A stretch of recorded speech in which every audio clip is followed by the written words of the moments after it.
Mini Rogue, a roguelike micro game.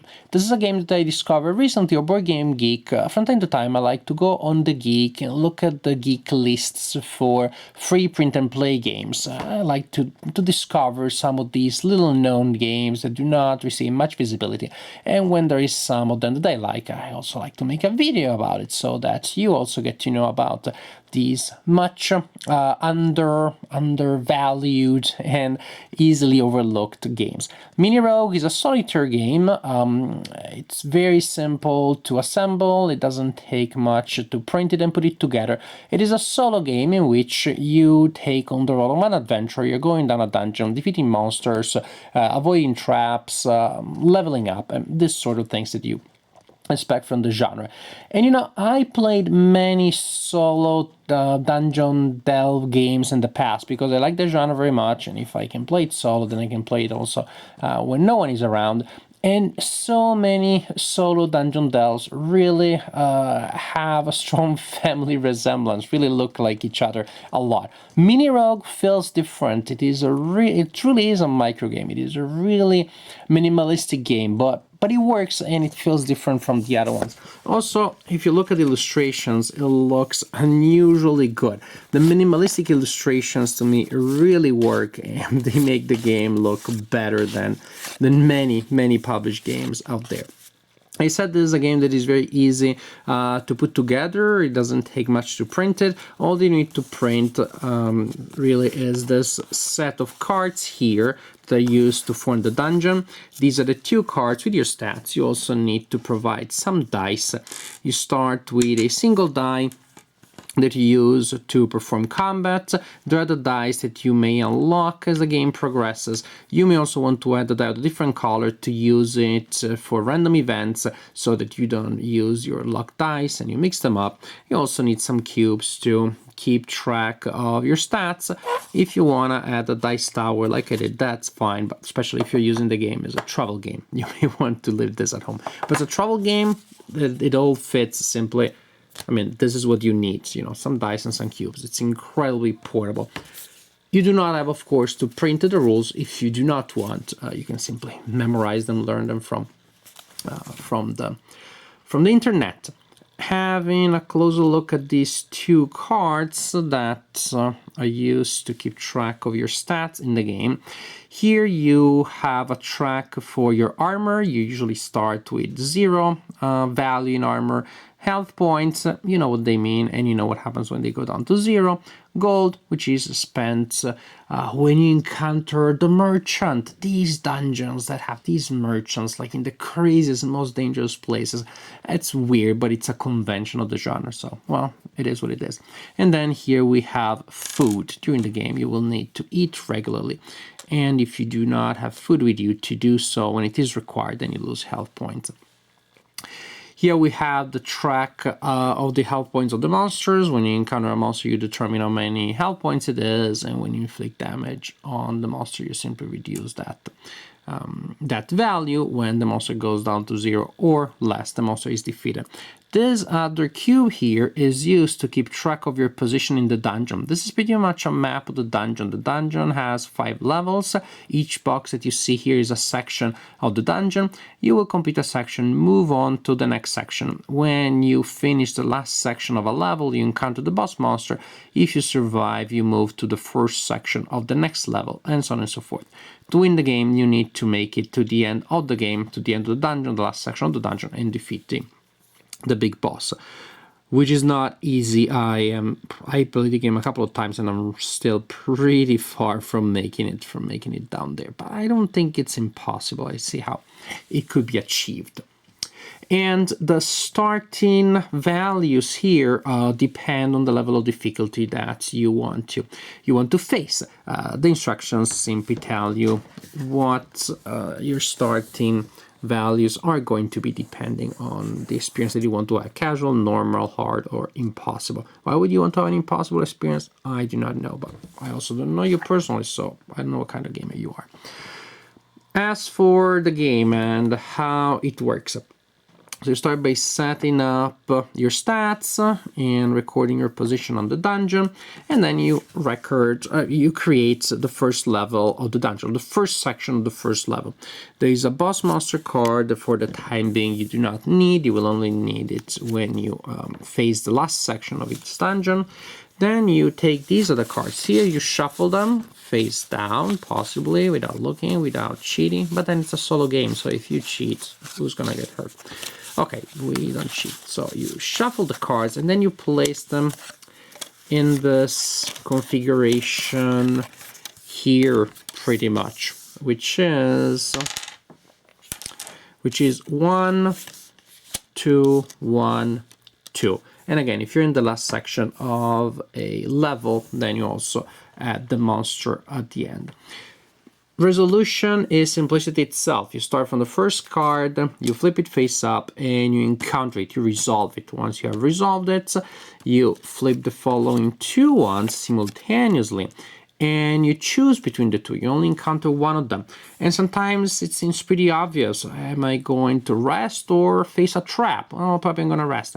In this case, resting or monster, well, it seems obvious, but maybe I want to face the monster because I want to gain a lot of experience points. Or also it may be that you encounter one of these negative cards in one of these bottlenecks, so it is what it is, you have to face it. So sometimes it's a no-brainer, good thing versus bad thing, I'll take the good thing. Sometimes it's like good thing versus challenges, and maybe you'll take the challenge. Sometimes you have no choice, and sometimes you have a choice between 2 good things. So there are interesting decisions, even in such a simple, such a minimalistic setting. Being forced to encounter certain events and having choices between 2 events sometimes is pretty interesting. For example, look at this. Here you have a treasure or you have an event. Maybe here there is a specific thing that I really want, so I would like to go for the event. Some of the times I will want to go for the treasure. The event may give me some good stuff, but one of the events trigger maybe negative. So interesting choices and decisions there. Now, as for what these cards do, actually, maybe before we go there, there is one concept that I want to introduce, which is the concept of skill checks. In the game, you do have levels. You start at rank or level 1, and during the game, if you get 6 points, you get to rank 2.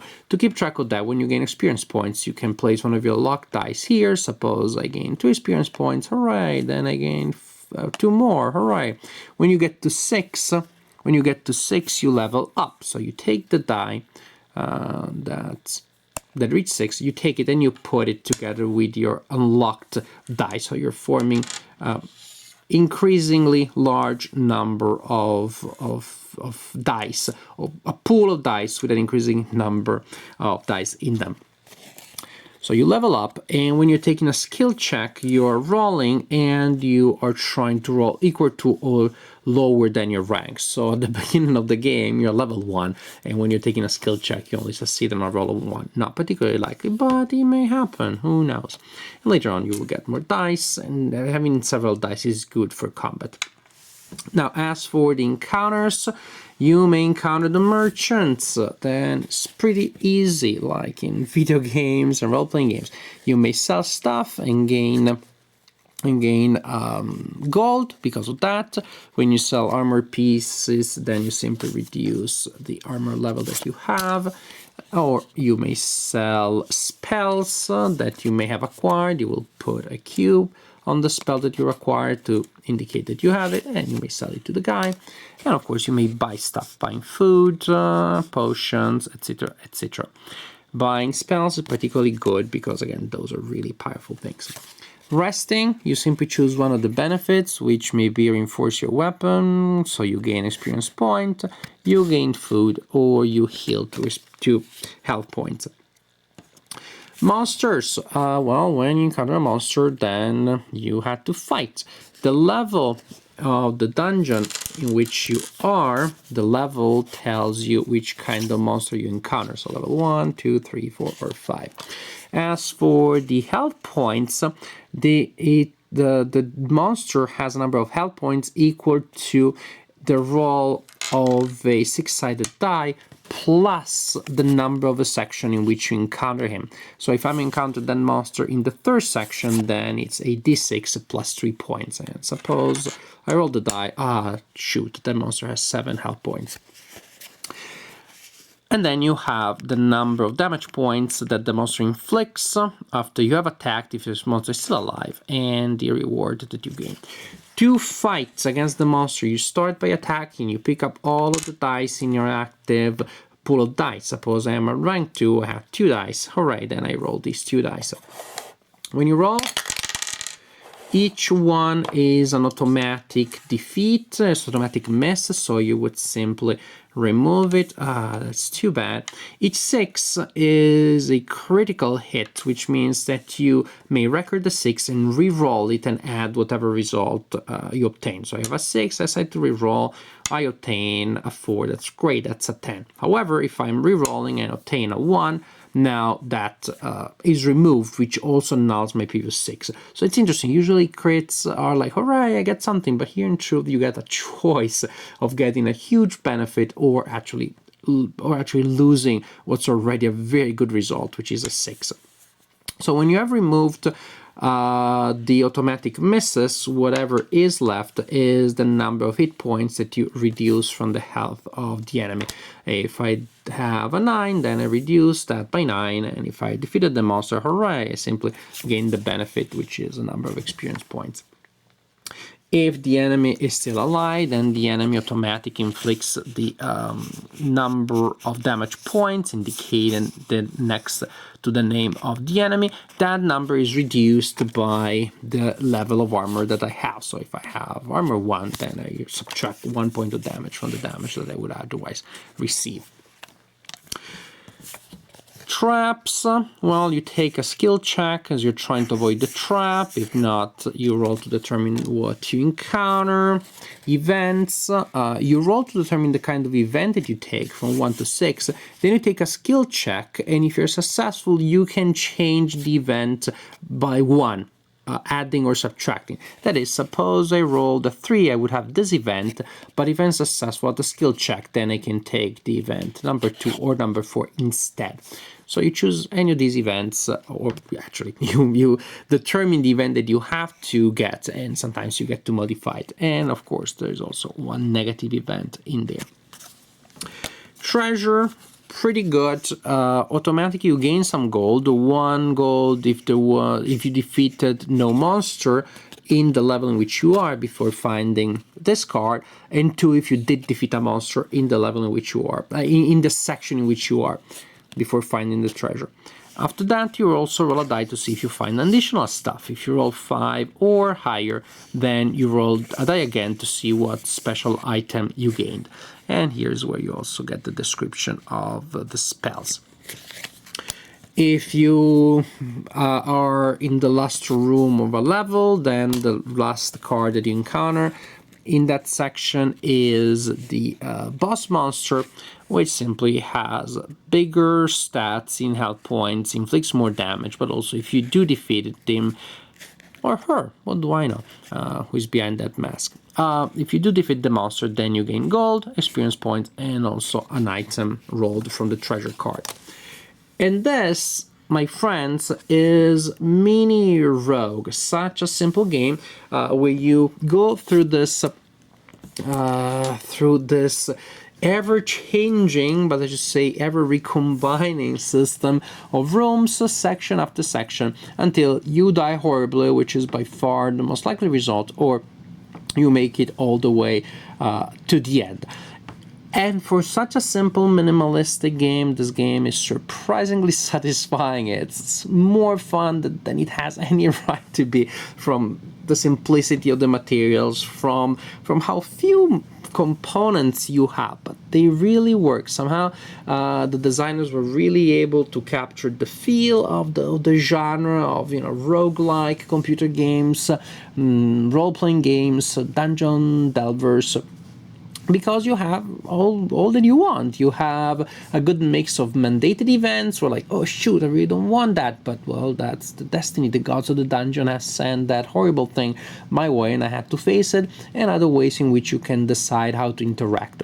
You do have a sense of progression, you do have a sense that you're getting stronger and stronger, but also the challenges are getting tougher and tougher, and there is a nice match there because you feel always slightly overwhelmed, slightly bested by what you find in front of you, and therefore you have a strong sense of tension. The game is hard, as I said, and it is about resource management. And yes, there are cases in which you feel like you do not have many choices, but the few choices that you have, when you do have them, when you have a configuration that allows you to make a choice, you can choose which resource to get. Those few choices that you have feel precious, feel important, feel meaningful.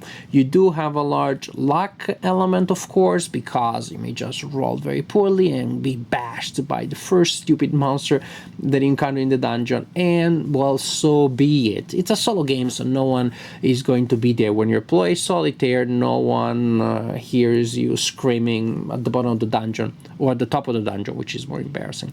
So what the heck, if you lose because of the luck factor, then you set it up again, which is a second. What does it take? You put some cubes there, shuffle the cards, and you're good to go again.